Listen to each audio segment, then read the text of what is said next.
Welcome, curious minds, to another deep dive.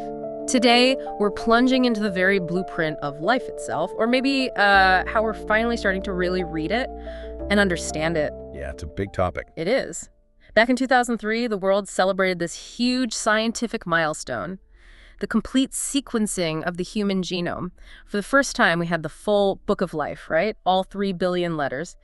A, T, C, G, laid out. It felt like that, yeah. An incredible achievement, the Human Genome Project gave us the sequence. We thought we'd crack the code. The instructions were all there. That was the feeling, definitely.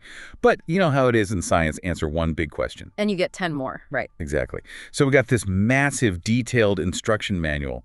But when we looked closer, well, over 98% of it, it didn't code for proteins. The things that actually do stuff in our cell. Right, the molecular machines, the building blocks.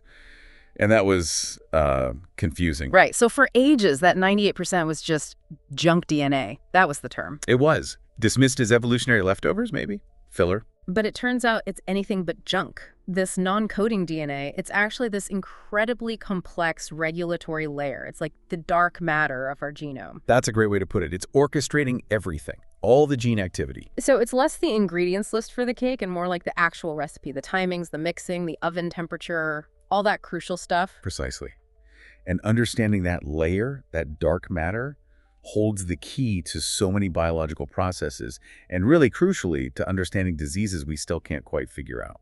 And that brings us to today's breakthrough. It feels like we've finally found a kind of Rosetta Stone for this genomic dark matter. We're talking about Google DeepMind's AlphaGenome. It really is a monumental leap, not just another small step. It's a state-of-the-art deep learning model, AI, designed to predict what genetic variations actually do functionally, just by looking at the DNA sequence. It sounds like a total game changer. It has the potential to be, absolutely. So, for this deep dive, our mission is clear. We're going to unpack the science behind AlphaGenome. We'll try to make it accessible, even if you're not a geneticist or an AI whiz. Yeah, break it down. Then we'll get into the really profound potential implications for medicine, for science, diagnostics, drug discovery, even gene therapy. The downstream effects, yeah. And finally, we'll look ahead. What's next for this kind of tech? What does it mean for genomics overall? Really, this is all about trying to unlock the hidden language of our genes. Let's do it. Okay, let's unpack this dark matter challenge a bit more. So, 98% non-coding.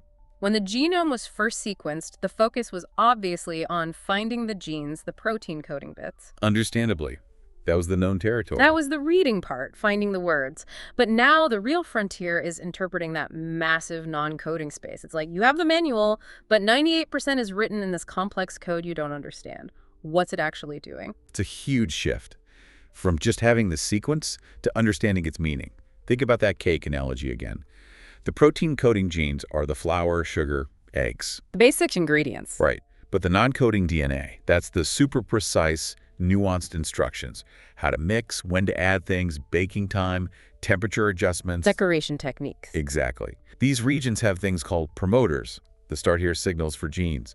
They have enhancers. These can be really far away, thousands of base pairs, but they massively boost a gene's activity. Wow, even from far away. Oh yeah, hundreds of thousands of base pairs sometimes. And insulators, which kind of build fences, stopping one gene's regulation from spilling over and messing with its neighbor. Okay, so they're the conductors of the orchestra. Perfect analogy. They orchestrate the patterns of gene expression. When a gene is on or off, how strongly, in which cell type, at what point in development, absolutely essential for life. Without those instructions, even with the right ingredients, you get a mess. A mess, right. Not a functional cake or human. And this complexity leads straight into the GWAS dilemma, doesn't it? It does. Genome-wide association studies, GWMLS. They've been hugely successful in one sense. Over the last, say, 15, 20 years, they've found thousands of genetic variants, tiny single-letter changes in DNA linked to diseases, diabetes, heart disease, autoimmune conditions, even things like height. So they find statistical links. This variant seems to show up more often in people with this disease. Exactly. Strong statistical links. But here's the kicker. The vast majority of these variants, often over 90%, they're not in the protein coding genes. They're sitting right in that non-coding dark matter. So you know that variant is linked to the disease, but you have no idea how. Precisely. That's the dilemma that's been a major bottleneck for turning those discoveries into treatments. You have correlation, but no causation. No clear biological mechanism. It's like finding that typo in the cake recipe manual again, but it's not in the ingredients list. It's in some weird footnote about altitude adjustments you don't understand. Exactly. You know the typo is linked to the burnt cake. But how? How does one letter change, maybe miles away from any gene we recognize, actually lead to disease? It's incredibly challenging. And it gets more complex, right? Because one variant can do different things. Oh, absolutely. A single non-coding variant can have diverse effects. It might change how tightly the DNA is packed. That's called chromatin accessibility. If it's packed tight, genes are off. If it's open, they can be turned on. Okay, so it can lock or unlock access to the gene. Right. Or it might alter chemical tags on the DNA or the packaging protein. These are epigenetic marks, like little sticky notes saying read this or ignore this. Without changing the actual DNA sequence itself. Correct. Or it might even affect how the chromosome folds up in 3D space inside the nucleus. DNA isn't just a straight line. It loops and folds, bringing distant parts close together. A variant could change that folding, disrupt the interactions. So it could mess with the physical connections between, say, an enhancer and its target gene. Exactly. And then add another layer. These effects are often specific to certain cell types or times in development. A variant might do something in a liver cell, but nothing in a brain cell. Or matter during pregnancy, but not later. Trying to test all those possibilities experimentally for thousands of variants. It's intractable. Impossible. You just can't do it in the lab at that scale. Okay, so this paints a picture of why we needed a new approach, which leads to this paradigm shift you mentioned. We went from looking at single genes, then added regulatory switches, and now we're thinking in terms of networks. Absolutely. It's a fundamental change. We used to think gene A makes protein A, maybe switch B turns it on. Now we see the genome as this deeply interconnected network, like a complex transit system. Not just isolated stations, but the whole map. Exactly. And a variant isn't just a local issue. Its effect can ripple through the network, affecting things far away. AlphaGenome is built on this idea. It models that network complexity. So it's not just, what does this gene do, but how is this gene's entire neighborhood wired, and how does one change rewire the whole system? That's the goal. Moving from a list of parts to understanding the interconnected system dynamics. It's a new era, really. Okay, so this AI is learning the grammar of the genome. Mind-boggling. Let's get under the hood of AlphaGenome itself. For us non-experts, what is it at its core? How does it actually predict function from sequence? Right, let's break it down. Fundamentally, AlphaGenome is a sequence-to-function AI model. Imagine that complex musical score, again, the DNA sequence A's, T's, C's, G's. Okay. Instead of just reading the notes, the AI learns to predict how the whole orchestra sounds and performs, just from looking at the score. It takes that raw DNA sequence and predicts a whole range of cellular functions and properties that result from it. So it's learning the rules that connect the blueprint to the biological outcome. Exactly, the causal link, how sequence dictates activity. And the architecture sounds pretty sophisticated. A hybrid inspired by UNet, which is used in image analysis. How does that work for DNA? It's quite clever, yeah. A combination of different neural network parts working together. So first, the input. AlphaGenome looks at a really big chunk of DNA, 1 megabase. That's 1 million base pairs. 1 million. That's huge compared to a single gene. It is. A typical gene might be, what, tens of thousands? This massive window is key for capturing those long-range regulatory effects we talked about. It also takes a species tag, human or mouse, so it can work across different genomes. Okay, 1 million letters of code go in. How does it start making sense of that? It begins with a convolutional stem, or sequence encoder. These are convolutional neural networks, CNNs. Think of them like smart scanners, the motif detectors. Finding small, meaningful patterns. Exactly. Short, recurring patterns, like binding sites where a specific protein, a transcription factor, might attach to the DNA to control a gene. As the sequence goes through these layers, the network zooms out slightly, building up more complex features from simple ones, like recognizing letters, then words, then short phrases. So the CNNs handle the local stuff, the words and phrases, but how does it figure out the grammar, the connections across that whole million base pairs, especially the really distant ones? So that's where the transformer tower comes in. This is the core engine, the grammar learner. This is where it really shines for long-range interactions. Okay. After the CNNs find the local patterns, the transformer uses something called a multi-head attention mechanism. This sounds fancy, but it basically allows the model to figure out how every single position in that million base pair sequence relates to every other position, no matter how far apart they are. Wow. So it can connect position 50,000 to position 950,000 if there's a relationship. Precisely. That's how it links those distant enhancers to their target genes. It learns the rules of these long-distance conversations in the genome. This is absolutely key. That attention mechanism sounds incredibly powerful for seeing the big picture. But then if it's zoomed out, how does it get back to the fine detail needed for specific predictions, like pinpointing an exact base pair? Ah, that's the elegance of the UNet-inspired backbone, the sequence decoder. It sort of mirrors the encoder, but in reverse. It gradually zooms back in from the transformer's big picture view, right back down to single base pair resolution. Okay, zooming back in. And here's the really clever bit from UNets. Skip connections.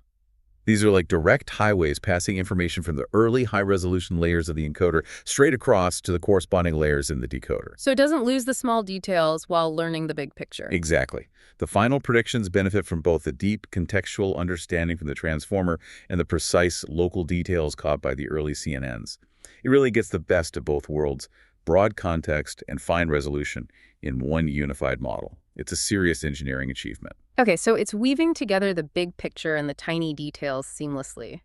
Then how does it turn all that learned understanding into actual biological predictions? That's the job of the task-specific output heads. The super detailed representation coming out of the UNet backbone isn't used for just one thing. It's fed into thousands of parallel output heads. Thousands? Yeah.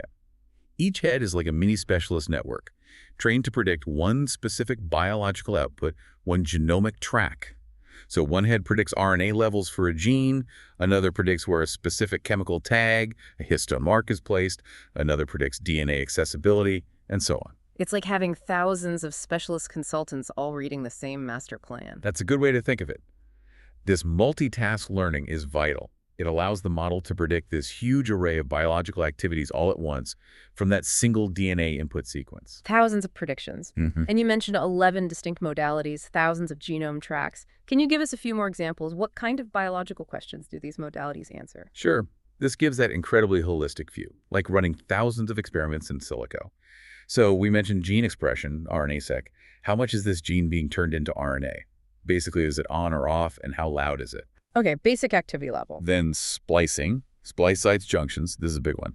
Remember how RNA gets processed? Introns cut out, exons stitched together. Right, the editing process. AlphaGenome predicts not just where the cuts might happen splice sites, but which cuts are actually made and how often splice junctions. This answers, how is the initial RNA transcript being edited? It's crucial because errors here cause many diseases. And this is a novel prediction for models like this. That sounds way more informative than just knowing where the potential cut sites are. It is. Much more functionally relevant. Then there's chromatin accessibility, DNA-seq, TAC-seq. This answers, is this bit of DNA physically open and usable? Can proteins actually get to it to regulate things? Like, is the book open to the right page or is it slammed shut? Exactly. And 3D chromatin structure, I see. This asks which distant parts of the DNA are actually physically close together inside the cell nucleus. Remember the folding. This maps those long-range physical contacts, which is how enhancers often work. Okay, so putting it all together, it's like getting a dynamic, multi-layered map of everything happening at that spot in the genome just from the sequence. Pretty much. An unprecedentedly comprehensive view. This really does sound like it tackles problems researchers have struggled with for ages. Let's dig into the why now aspect. What were the key advancements that made AlphaGenome possible? You talked about breaking the context versus resolution trade-off. Can you expand on why that was such a big deal? It was a fundamental roadblock. For years, computational models in genomics had this built-in compromise.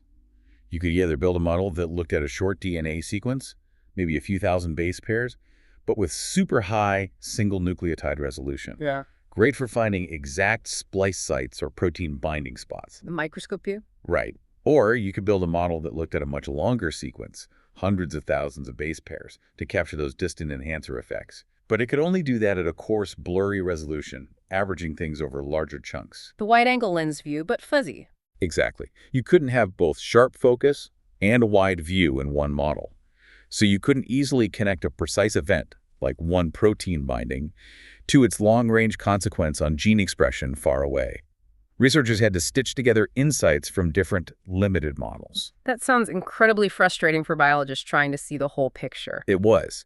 And AlphaGenome's hybrid architecture, the CNNs for detail, the transformer for context, combined in that UNet structure with skip connections, that's the breakthrough that shatters the compromise. The best of both worlds. In one unified model, it processes that huge 1 mb context while keeping single base pair resolution for predictions. This wasn't really possible until recent advances in deep learning, especially transformers, plus the availability of massive genomic data sets for training, and frankly, the sheer computational power needed. The stars aligned, technologically speaking. And solving that context resolution problem directly enables that comprehensive multimodal prediction power you mentioned, right? Because now it can see the details in the landscape simultaneously. That's exactly right. Because it handles both scales, it can predict that diverse suite of outputs: gene expression, splicing, accessibility, 3D structure, and more all at once. Things that used to require a whole toolkit of separate specialized models. Can you give an example of how that integration helps understand a variance effect? Sure. Let's say a GWAS study flags a variant in a non-coding region associated with the disease. With AlphaGenome, a researcher can plug in that variant in silico and see a whole cascade of predicted effects. Okay. It might predict: 1, the variant disrupts a binding site for a specific transcription factor that's like a simulated ChIP-seq result. 2, because of that, the local chromatin closes up, a simulated ATAC-seq result showing less accessibility. 3, this ultimately leads to lower expression of a gene hundreds of thousands of base pairs away, a simulated RNA-seq result, maybe because. 4, the model also predicts that region normally loops over to physically contact the gene, a simulated high-C result. Wow, so it tells a whole mechanistic story connecting the dots across different biological layers. Precisely. Not just this variant correlates with lower expression, but a plausible step-by-step how and why. That connects to this idea I've heard, the genomic digital twin. What does that mean in this context? It's a great analogy from engineering. Engineers build digital twins, virtual models of engines, bridges, whatever, to simulate performance, test stresses, optimize designs without building physical prototypes constantly. Okay, like a flight simulator for a plane design. Exactly. AlphaGenome acts like a digital twin for a specific region of the genome. It takes the blueprint, DNA sequence, and simulates the regulatory machinery's state by predicting all those experimental outcomes in silico. So when you digitally introduce a mutation, You're running a simulation on the digital twin. right, you see how the whole virtual system reconfigures across all those different outputs. Gene expression changes, chromatin shifts, splicing patterns alter. It lets researchers run virtual experiments at incredible speed and scale. Which makes the real lab work much more focused and efficient. Vastly more. You generate much better hypotheses digitally before you pick up a pipette. And you mentioned splicing again, AlphaGenome having a novel capability there. Why is predicting splicing junctions, not just sites, such a big deal for understanding disease? Okay, so splicing is fundamental. Cut out introns, join exons, has to be perfect. Errors cause many genetic diseases, spinal muscular atrophy, some cystic fibrosis, many others. A single base change can mess it up badly. Right. Previous models could often predict the potential cut points, the splice sites, but predicting which sites would actually be used together to form a final splice junction and how often, that was much harder. It's competitive, multiple sites vie for use, influenced by complex factors. So knowing the possible doors isn't enough. You need to know which doors open, how often, and which ones connect. Exactly. And AlphaGenome is the first model to explicitly predict both the location and the usage level of those junctions directly from DNA. This is a major leap because it gives much deeper insight into how variants screw up this critical process. For diseases caused by splicing defects, this is huge. Okay, that's a clear advantage. And for doing all this complex prediction, how fast is it? Because genomics deals with massive amounts of data, right? Speed must matter. It matters hugely, especially for variant interpretation. If you sequence a patient's genome, you might find thousands, even millions of variants compared to the reference. You need to sift through them. Right. The main way to assess variants computationally is in silico mutagenesis. The model predicts for the normal sequence, then predicts for the sequence with the variant. The difference shows the variant's impact. Okay, comparing the before and after predictions. Yeah, and AlphaGenome can do this comparison across all its thousands of outputs for a single variant in about 1 second. 1 second. To assess the impact across thousands of biological measures. Yep. It's incredibly efficient, lightning fast. That's astonishing. What does that speed enable, practically? It's a game changer for screening.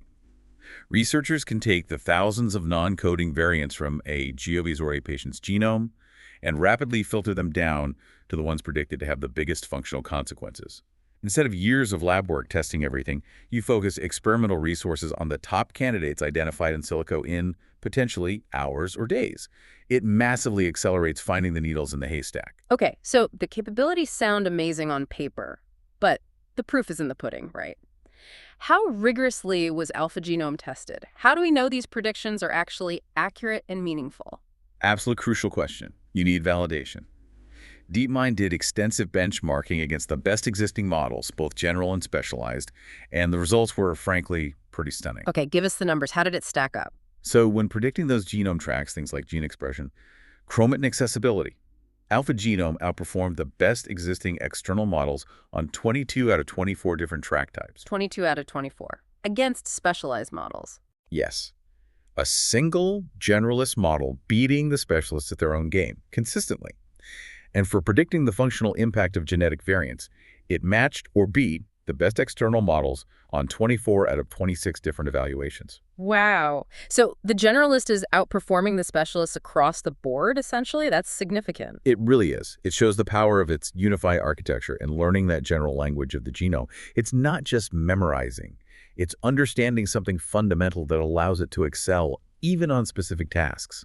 Yep. And remarkably, they did this while being more computationally efficient training. AlphaGenome took about half the compute resources of its predecessor, Informer, despite being much more capable. Doing more, better with less. Impressive. But numbers are one thing. Did they have a real-world case study, something qualitative that showed it could explain actual biology? It did, and it's a powerful one. They applied it to T-cell acute lymphoblastic leukemia, TAL, and aggressive blood cancer. There's a known non-coding variant near a gene called TAL1, which is an oncogene, a cancer driver. Okay, a known trouble spot. Right. Scientists had painstakingly worked out the mechanism over years through many lab experiments. AlphaGenome was tasked with interpreting this variant just from the sequence. And what did it find? Did it match the known biology? It nailed it. Its multimodal predictions perfectly recapitulated the known mechanism. It predicted the variant creates a new binding site for a specific protein, a transcription factor called MYB. This new binding site effectively creates a new enhancer element, a powerful on switch. And this new enhancer then causes massive overexpression of the TAL1 oncogene, driving the cancer. So the AI independently deduced the exact mechanism that took scientists years to figure out. Exactly. It showed the predictions aren't just statistically correlated. They provide concrete, biologically plausible, and clinically relevant mechanistic explanations. It told the biological story correctly. That's a fantastic validation. It builds trust. Now, AlphaGenome didn't just spring into existence, right? It builds on previous work. There's a sort of family tree of these sequence-to-function models. Absolutely. It stands on the shoulders of giants, so to speak. There's a lineage including earlier models like DeepCA, then Basenji, and its direct predecessor from Google, Informer. Each was a step forward, increasing accuracy, context size, or the types of predictions. How is AlphaGenome a leap beyond, say, Informer? Key differences. Informer looked at about 200,000 base pairs. AlphaGenome looks at 1 million. Informer predicted around 5,000 tracks. AlphaGenome predicts over 21,000 across those 11 modalities, including the novel splice junction predictions. While models like Splice AI focused only on splicing, AlphaGenome integrates that alongside everything else. It really represents a qualitative leap, resolving those trade-offs that limited the earlier models. Okay, that clarifies its place. Now, another important distinction, AlphaFold. Probably DeepMind's most famous AI baby before this. How does AlphaGenome differ from AlphaFold? They both deal with biology, right? Great question. Lots of confusion there. They tackle different but complementary parts of biology. Think of it like this. AlphaFold deals with the products of genes' proteins. You give AlphaFold the sequence of amino acids that make up a protein, and it predicts the incredibly complex 3D shape that protein folds into. It answers, what does the final molecular machine look like? Its physical structure. Yes, which determines its function. AlphaGenome, on the other hand, works on the instructions, the DNA sequence itself. Before the protein is even made. Right. You give it DNA, and it predicts how that DNA sequence is regulated, which genes are turned off, how RNA is processed, where control elements are. It answers, how are the genetic instructions being read and executed? So AlphaFold predicts the machine's shape. AlphaGenome predicts how the factory operating manual is being used to control the machines. Perfect analogy. They are distinct, but incredibly complementary. How could they work together? Imagine AlphaGenome predicts a non-coding mutation, causes a gene to be way overexpressed in a cancer patient. You could then immediately use AlphaFold to predict the 3D structure of that specific overexpressed protein. Knowing its shape could help design a drug to block its activity. And intriguingly, the latest AlphaFold 3 is starting to predict interactions between proteins and DNA or RNA, hinting at a future convergence. A unified view from DNA instructions all the way to protein function and interaction. That's powerful. This idea of learning the language of genomics sounds like the concept of foundation models in AI, like GPT for text. Is AlphaGenome heading that way? That's exactly the thinking, and it's a really important framing. AlphaGenome has the hallmarks of a foundation model for genomics. How so? Well, first, it's trained on massive, diverse genomic data like ENCODE, GTEx, learning general principles, not just specific examples. Second, it uses transformer architecture, the same engine behind large language models. Third, and most importantly, it learns a general, transferable representation of the language of genomic regulation.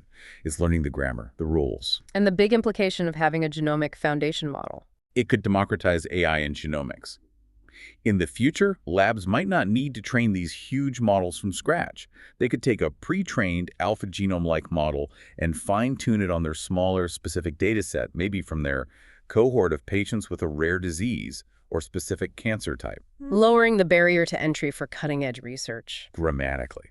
It puts these incredibly powerful tools into the hands of many more researchers worldwide, potentially unleashing a huge wave of discovery from labs that couldn't build these models independently. That's a really exciting prospect for accelerating science. So let's talk about those broad implications. Where do we see AlphaGenome making the biggest waves in science and medicine? What future does it unlock? Well, the most immediate impact is likely bridging that G-Wars gap we discussed. Those thousands of unexplained disease associations sitting in non-coding regions. Finally figuring out the how for all those correlations. Exactly. Researchers can now take those lists of variants from GWAS and run them through AlphaGenome for high-throughput in silico screening. The model flags the variants predicted to have the biggest functional punch. Maybe they break a key binding site, create a weird splice site, or switch on an enhancer. Filtering the thousands down to the likely culprits. Right. It gives you a direct, scalable path from a statistical number to a testable biological hypothesis. That saves enormous time and lab resources, focusing efforts where they're most likely to yield results. Makes sense. What about cancer, precision oncology? Huge potential there. Cancer is fundamentally a disease of the genome. Tumors accumulate mutations, many in non-coding regions. AlphaGenome can help interpret that long tail of mutations found in a patient's tumor. Sorting the driver mutations from the passenger ones. That's the hope. By predicting which non-coding variants are actually driving oncogene expression or disabling tumor suppressors, it could identify new drug targets or explain why a particular tumor is resistant to therapy. For patients with rare mutations, it could offer clues for personalized treatment when standard approaches fail. And for those patients stuck in the diagnostic odyssey with rare diseases, you mentioned the splicing prediction capability. Yes, this is incredibly important. So many patients, often kids, go years without a diagnosis for suspected genetic conditions, even after their whole genome is sequenced. Many of these unsolved cases are likely due to tricky mutations in regulatory regions. The ones current methods struggle to interpret. Right. AlphaGenome's ability to accurately model splice junctions is particularly powerful here, as splicing errors are a major, often hidden, cause of rare monogenic diseases. It could help clinicians finally pinpoint the causal mutation in those complex regulatory dark zones. Giving families an answer, which is often the first step towards managing the condition. Absolutely. A diagnosis can be life-changing, even if a cure isn't immediately available. It provides understanding and allows connection with others. Beyond understanding disease, can it help us design things, like in synthetic biology or for gene therapies, using it in reverse? Definitely. That's a very exciting frontier. Yeah. Synthetic biology aims to design DNA sequences with predictable functions. This is vital for advanced gene therapies, where you need precise control, turn the therapeutic gene on, only in the target cells, at the right level, not elsewhere. To make them effective and safe. Exactly. You could use AlphaGenome as a design tool. Propose a synthetic regulatory sequence, run it through the model in silico, see the predicted output across all modalities. Does it give strong expression only in liver cells? If not, tweak the sequence, run it again. Iterate digitally until you get the desired properties. So rapid prototyping of genetic constructs on the computer. Precisely. It could massively speed up the development and optimization of next-gen genetic medicines, making them work better and reducing side effects. That's moving from reading the code to actively writing and editing it. Amazing potential. Okay, let's shift to practicalities. How do researchers actually access this powerful tool, and what are its current limitations? Good questions. DeepMind has made it accessible for non-commercial research via an API and application programming interface. This is key. Meaning labs don't need their own supercomputers to run it? Correct. You send your sequence via the API, DeepMind servers do the computation, and send the predictions back. They've also provided code on GitHub, documentation, and example notebooks for Google Colab, making it fairly user-friendly for researchers with some coding skills. That sounds pretty accessible for the research community. Are there usage limits? Yes, currently there are query limits. It's great for analyzing specific gene regions or screening thousands of variants, but it's not yet set up for, say, running an entire human genome's worth of predictions all at once.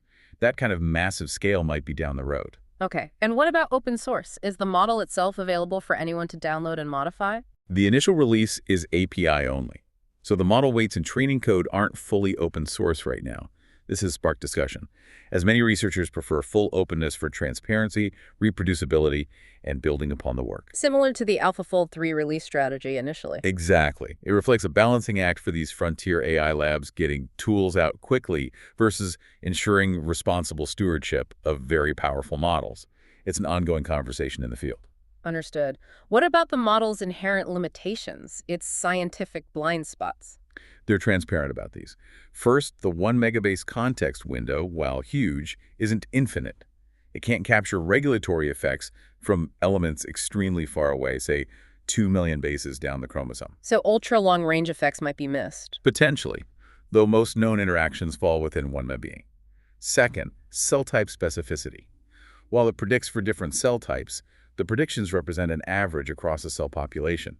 It doesn't yet capture the cell-to-cell variability, the noise inherent in biology. So it's not quite single-cell resolution yet. Not yet. That's an active research area, and crucially, a point to reiterate. It is not designed or validated for personal genome interpretation, predicting complex traits, disease risks for individuals, or ancestry like consumer genetic tests claim to do. Its focus is research and clinical hypothesis generation. Very important clarification. So looking ahead, given how fast this field moves, what's next? Beyond AlphaGenome's current capabilities. The pace is incredible. Obvious next steps include trying to expand that context window even further, maybe modeling whole chromosomes. Another frontier is integrating more data types as input. Like what? Maybe epigenetic data like DNA methylation patterns. Right. Feeding the model more biological context directly could make predictions even more accurate and cell type specific. Adding more layers to its understanding, what's the ultimate dream? The ultimate goal is moving from static snapshots to dynamic models. Models that predict how the genome's regulatory landscape changes over time. During development, in response to diet, aging, or predicting how a cell will react dynamically to a drug treatment over hours or days. Simulating life's processes genomically in motion. That's the horizon. Truly understanding the dynamic genome. Wow. This has been an absolutely fascinating deep dive. Let's try to synthesize the significance of AlphaGenome. I think it's fair to say it's more than just an incremental improvement. It's really a landmark. It establishes a new, unifying framework by cleverly combining different AI techniques, CNNs, transformers, UNets, to break those long-standing trade-offs between context, resolution, and predicting many things at once. It's a technical tour de force. And by doing that, by predicting so much function just from sequence, it really feels like it's learning the grammar of the genome, doesn't it? The rules of how that 1D code turns into 3D function and life itself. That's exactly it. It's a huge step towards deciphering the complete regulatory instruction manual, not just reading the letters, but understanding the syntax, the meaning, how it all orchestrates biology. And much like AlphaFold changed protein science, AlphaGenome seems poised to provide that foundational model for interpreting the regulatory genome, shifting research towards rapid, large-scale in silico hypothesis testing. Absolutely. It accelerates the cycle immensely, moving from years of lab work for one variant to potentially screening thousands computationally in days. It empowers scientists to translate DNA information into knowledge much faster. Which hopefully leads to real benefits for understanding disease and ultimately improving human health. That's the goal, a new era of genomic understanding and application. Okay, that brings us to our final thought for you, our listener. We're moving from painstakingly decoding genetic mechanisms one by one to simulating and predicting them at scale with AI like AlphaGenome. So imagine a future where we understand and potentially treat diseases not just by targeting the end products, the proteins, but by precisely understanding and maybe even editing the underlying instructions, the regulatory code itself, rewriting the grammar of life. What possibilities does that future hold? For health, for biology, for our very definition of what it means to read and write the code of life. Something to ponder. And if you are in research or just deeply curious, do check out the resources DeepMind has provided. The API, the code on GitHub, it's a chance to explore this transformative technology firsthand. Thank you so much for joining us on this deep dive into AlphaGenome and the secrets of our genomic dark matter. We hope you feel a little more enlightened about this incredible science. Until next time.